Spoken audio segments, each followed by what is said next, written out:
morning, everyone.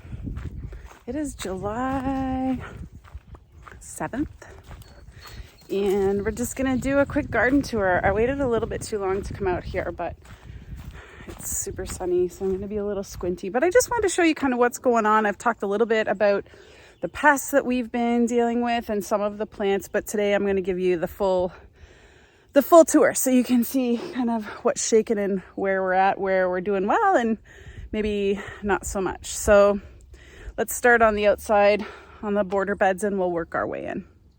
Our strawberries are fabulous. They have been enjoyed this week. My mom is here up for a visit and we've really enjoyed fresh picking every day, berries for breakfast. We've made a couple of berry dishes, so it's really delicious. My sage is flowering, which I absolutely love, and it fits nicely in with the bed of strawberries. The Scarlet runner beans that I planted to go over the trellis are slow to take off, but they're starting to climb. So hopefully by the end of the summer, they will be in full bloom. The blooms actually fall off when it's above 90 degrees. So hopefully they can get up there before the temperatures get too hot here. It's actually supposed to be, feels like 31 today. So we'll see. So in the other herb bed, I've got my chamomile, which is doing really well, and another set of scarlet runners. And you can see that they have been eaten by pests, mostly slugs, I think, and maybe some grasshoppers, but they've really struggled along. I planted a lot of sunflowers in here, as well as zinnias at the end. So there's the chamomile. The borage, sorry, the fence is in the way. The borage is doing really well. This is the first year I've grown this. I started it from seed and it's really pretty. I tucked 3 plants in there. That's probably way too many. I can see that my chamomile the borage is starting to grow over the rosemary. So my spacing was a bit off in here, but that's okay. I'm not too worried. I dry those herbs anyways.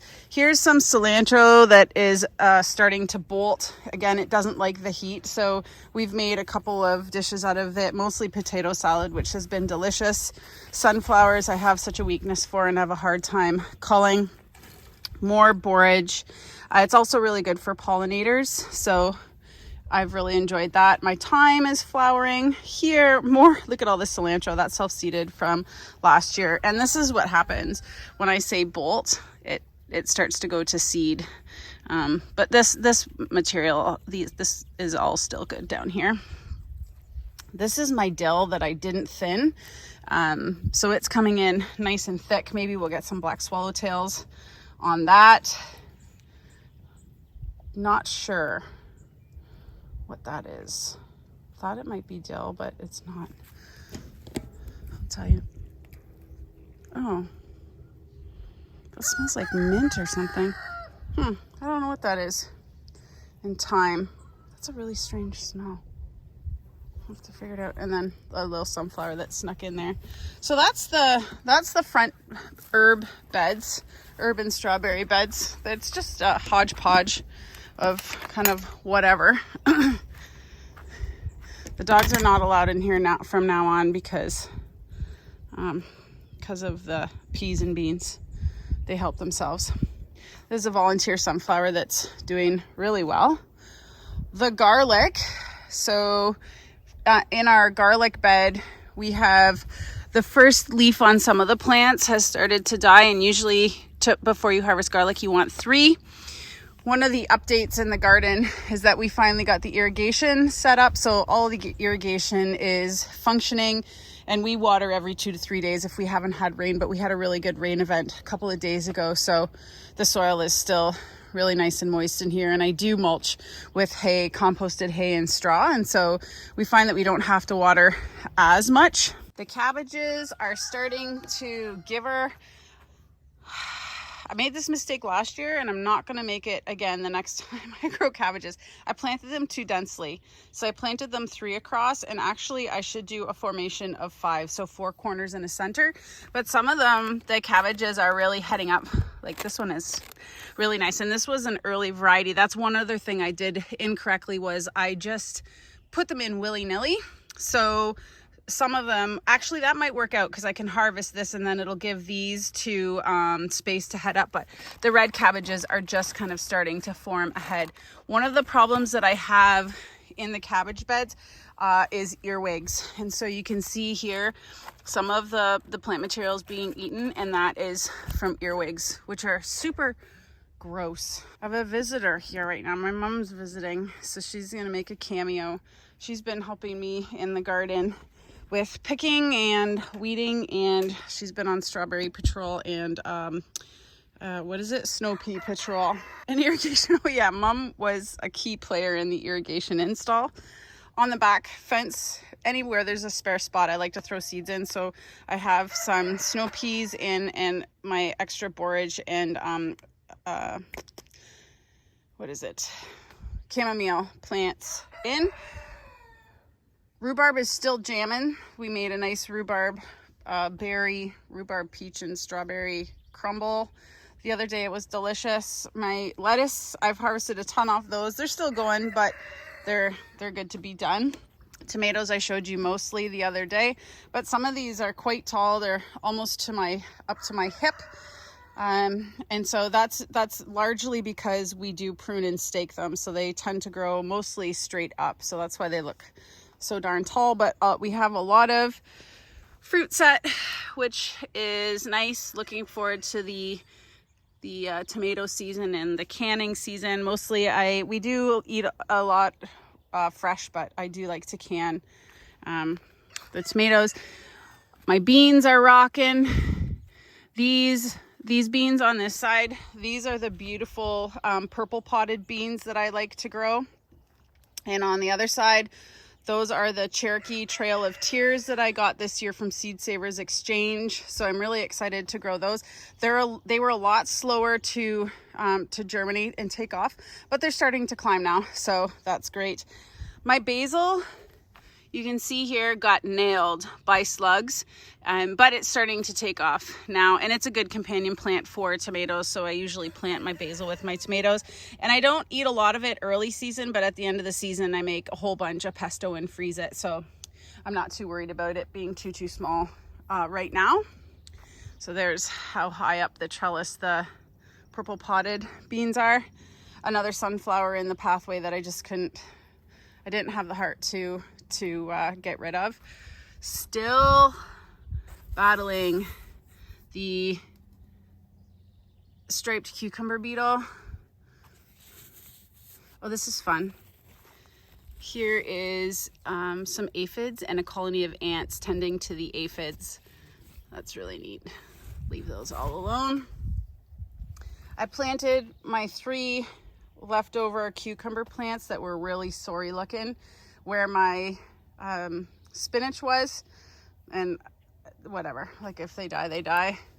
This lettuce is still jamming. It's not bitter yet, so we're still enjoying it. And then these are the red onions. The onions are doing fabulously. I also started some marigolds. From seed, so and kind of seeded accidentally out into the pathway, but didn't have the heart to pull them out, so letting them kind of go. More tomatoes, and yet again more tomatoes. These are my Spanish onions, and they are getting big. They're actually starting to bulb up, which is exciting. We actually, for those of you who don't grow chives or green onion sets, if you ever want green onions for a recipe but don't have, the little green onions started, you can just use the tops of these. That's what we did this week, and they were delicious. It was a good substitution. More sad looking basil. two plants. I think it'll come. I'm optimistic, and if it doesn't, I can buy basil at the farmer's market. Our peas are doing really well. We've had 2 eats off these so far, and they've been delicious. So they're both sides. And then I also have some Cherokee Trail of Tears and purple potted planted on this side of the trellis. And so what usually happens is once the peas die back, then the beans take over and will cover the trellis. So hopefully that'll happen again this year. More of I think they were called green beauty peas. I put it in my last video. And now we're on to the pest management area. So We have my cucumbers down here, which will take off really well once the peas are off, and they're actually starting to vine out now, which is nice, and they have started to flower. So I've completely stopped using DE, and I'm just in the hand squish mode now. So hopefully we can get these going on. All of my melons except for that one, which was the worst hit with the striped cucumber beetle, have started to vine out. So I have in here I think 4 cantaloupe and 3 honeydew at the end. So, you know, I already have flowers and fruit on some. So I'm hoping that those little cucumber beetles, although they're pests, are pollinators as well and help to pollinate these poor little things that have been ravaged this year. My beets and carrots are doing really well. So we have two rows of beets, and these are Merlin hybrids. Got them from William Dam. And then the carrots, we had a patch of carrots that didn't survive. They got eaten by grasshopper nymphs and cricket nymphs, but whatever. I have a second planting in this bed, so a second planting of beets, carrots, and then these are called Provider, and they're a bush bean. They are tasty. We really enjoyed them last year. Here are more cucumber plants, and you can really see the difference. Just to, you know, as an example, when you plant plants full sun, these cucumbers compared to the other ones that are shaded by the peas are doing much better. But I do have a ton of pickles, so I don't need as many cucumbers this year. 10 plants is going to be more than enough. Along the front here, these are all zinnias. If you've never planted zinnias before, I highly recommend. It's a really pretty fall show. And then back over here, I forgot to show you these. Last year I grew dragon's tongue beans for the first time, and they were so awesome. I absolutely love them. They're probably my favorite bean besides the purple potted. So these are all dragon's tongue, and I freeze, I can, and what doesn't get eaten, you know, we freeze and we can, but we eat a lot of these fresh as well. Our peppers, they are pretty slow to take off, but they're getting going here. I did pinch all of them, so they needed to recover from that. So basically what I did is I took the single stem, pinched the growing tip off so that they would bush out a little bit more. So you can see on this plant how there's 2 stems here and here. That's because I pinched it. So that is just to allow for more fruit production. So in here I have mostly jalapenos and I think a couple of red peppers, but that's it. And the jalapenos are to make the candied jalapeno or cowboy candy, which is a delicious treat. If you've never tried it, you should this year. This is the other mostly brassica bed. I just took the cover off to show you. It's the first time I've grown kohlrabi, and this is kind of fun. There's kohlrabi growing. This one unfortunately split, but I think I can still get some edible parts off that. And then I seeded in between, but there are a lot of slugs in this bed, and so you can see the leaves are a little bit holy in between them, and earwigs, which I never knew until last year, were plant feeders. They've been hungry little hippos, but you know, we still have quite a bit of food growing. So this is cabbage. Those were my extra cabbages that didn't fit in the cabbage bed. And then a whole bunch of kale, which we eat, we feed to the rabbits. I make pesto out of, just all the things that you can do with kale. And I have some dragon's tongue, which is the least, I think it's the favorite of the pests, because you can see they've completely mowed it down. But this kale, this is, can't remember the name of it, but this is the one that I've grown with the most success over all the years. So I'll have to go back and figure out what kind that is, because it grows really well. And this one is kind of pretty. I think this one's called Red Russian, but it's gigantic, as you can see. And actually, I think I'm just going to leave this cover off and, you know, hope for the best, because they are getting pretty big, and it's not fun. It's not good for the plants to suppress them with cover. And then these are the lettuces, and these are the rest of my lettuces, and they're at the end of their days. But this is what we've been struggling with. If you can see that little snail right there. So it's a battle when you're trying to grow. There's another one. Little turds, but whatever. It's fine. Everybody's got to eat.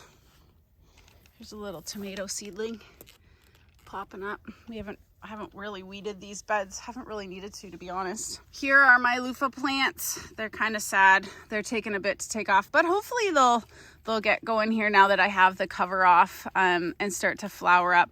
I definitely had to take the cover off. You can see the, I think you can see in there, that's a zucchini flower. So now that all of these are flowering, I've stopped using diatomaceous earth, like I said, and we're just hand squishing and hoping for the best. But these are also doing really well. I just don't have the heart to take out some of these sunflowers.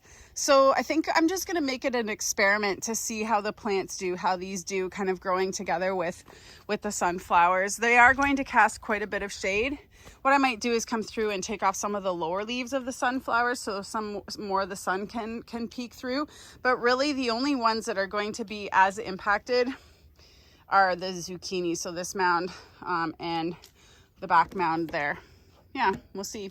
And then the final bed in the upstairs garden is the sweet potatoes. And there are some rogue potatoes that I missed during harvesting, and also some rogue garlic. 2 years ago, this was a potato bed. Last year, it was a garlic bed. And this year, it's a sweet potato bed.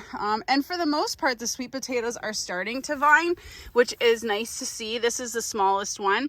They always have a little bit of transplant shock, but for some reason are slow to take off. But you know, by the end of the season, they look pretty good. And then these are the ones back here that look really great. These are the ones that were the starter sweet potatoes that I just planted as an experiment. So kind of, we'll just wait and see what happens. But most everything has irrigation and is mulched, but it's looking pretty good. It's like one day you go to bed and the next day you wake up and you've got a green garden. So you know, we'll keep you posted. I'm going to take you down for a quick peek at the downstairs garden, the state of affairs down there. I updated before that both pumpkins, Brian lost both pumpkins. And so we're going to have to till in. This was cover crop. I can't remember what it was, but he's going to have to till that in, and we're going to have to cover this soil so that we don't get a whole bed full of weeds. So that is definitely on the list of things to do. Down here, I planted all of my leftover peppers, and Brian put in some sunflower seeds, and I planted all of my leftover tomatoes, which are right there, and they are not doing too bad. Actually, the peppers are in front of them, and they're in the same boat, but some of them the deer ate. So that's what some of them look like. But that's okay. I knew that was a possibility. So the tomatoes are actually looking really good. They're not staked. We don't water them. It's just kind of whatever happens. I can see a lot of deer tracks in here. So they've been munching away. I did want to give you a potato update. So these first two rows are the potatoes that I planted in hills and then mulched with hay and straw. These two rows here were the Ruth Stout, but two different varieties of potatoes. So the bigger potatoes in this row here, those are larger potatoes, and the smaller ones here, along here and kind of that meet that row, those were the fingerlings that we just laid on top. So the Ruth Stout is you just lay the potato on top of the soil and then you mulch. So I need to come down here and actually re-mulch, so put down more hay and straw to mulch those plants. So I'm hoping maybe to do that this afternoon. We'll see. A couple of other things that we have growing down here. There's some potatoes in the walkway from last year. Brian's horseradish, which hopefully doesn't get away from us in these next couple of years. And then the asparagus. And the asparagus is actually starting to take off nicely. One of the things I have to do, though, is to come in and weed, because there is a lot of grass in here. So I'll weed that and mulch it. Here's some potatoes. These are the purple fingerlings that were here from last year, because this is where we grew potatoes. Well, that's it. The first full garden tour of 2022.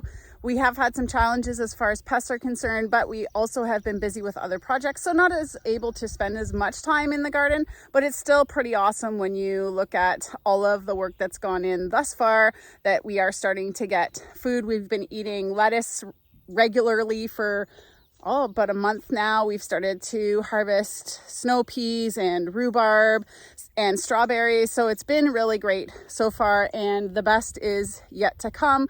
I'm really excited to kind of see how these experiments turn out, the roost out versus traditional style of planting potatoes and things like that.